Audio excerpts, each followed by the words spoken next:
কৃষক এবং যুবকদের উন্নয়ন হলে তবেই দেশের উন্নয়ন হবে, এমনই স্বপ্ন প্রধানমন্ত্রী নরেন্দ্র মোদীর। ভারতের বিকাশের যে নতুন যাত্রা প্রধানমন্ত্রী দেখিয়েছেন, আগামী দিনে দেশের ইতিহাসে তা স্বর্ণাক্ষরে করে লেখা থাকবে।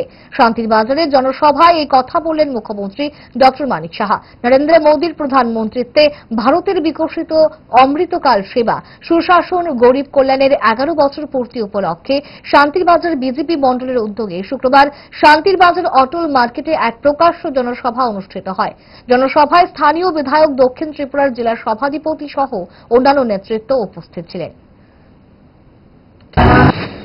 কৃষক, যুবক এবং মহিলা তাদের যদি উন্নয়ন হয় তাহলে দেশের উন্নয়ন হবে। এই হচ্ছে আমাদের মাননীয় প্রধানমন্ত্রী নরেন্দ্র মোদী। উনি দেশের জন্য সমর্পিত। সারাক্ষণ আমরা দেখি কয়েক ঘন্টার ঘুমানো, আর সাধারণ মানুষ, গরিব মেহনতি মানুষ, সেই কৃষক, গরিব মহিলা, তারা কিভাবে আগামী দিন ওদের ভালো হবে সেই বিষয় নিয়ে উনি সবসময় চিন্তা ভাবনা করেন।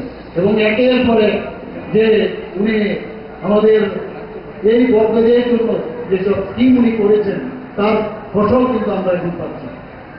এবং আমি মনে করি যে বিকাশের যে নতুন যাত্রা মাননীয় প্রধানমন্ত্রী আমাদের দেখিয়েছেন, আমি জানি না আগামী দিন উনার যে কার্যকাল, এই কার্যকাল ভারতবর্ষের ইতিহাসে স্বর্ণাক্ষরে লেখা থাকবে, এতটুকু আমি বলতে পারি।